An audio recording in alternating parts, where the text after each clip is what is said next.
people are shocked walking down State Street where the former Sacred Feather shop used to be. Well, the tenant in that building had it painted black without getting approval from the city. Our Jamie Perez joins us with a look at that building and what steps the city is taking from here. Jamie? That's right. Well, many people are describing this as jarring and shocking to see such a dramatic difference. And I did run into the building owner while I was there, but when I approached her, she quickly walked away without providing any comment on this. Even though this building is not in a historic district, it does carry some history. For many people, seeing that history painted over is the toughest part of it all.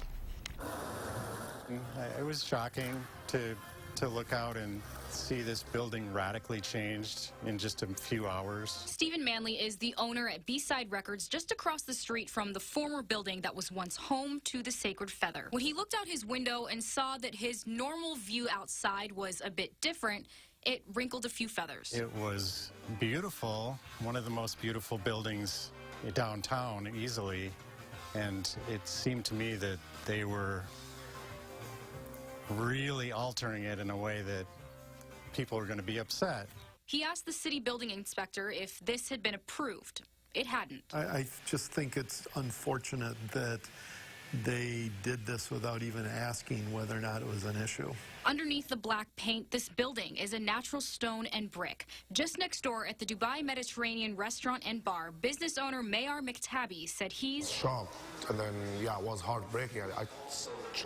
I called the previous owner who used to own the building until last August, and then I told him. He looked through the media and he found out that's actually true.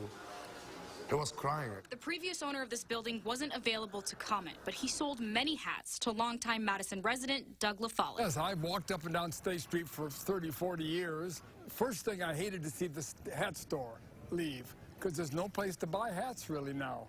And second of all, when they destroyed the look of the building, the historic building, it was a shock, and I felt bad about it.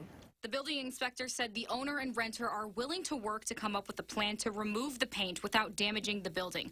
But they say that's going to take a lot of work, and the paint may never fully come off. Just a really sad situation. It's awful. I mean, the building is devalued. It just goes to show that permits and processes are very important. You know, with the city, it's got to be done.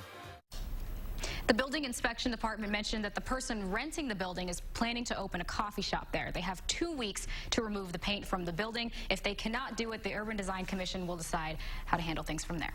All right, Jamie, thank you.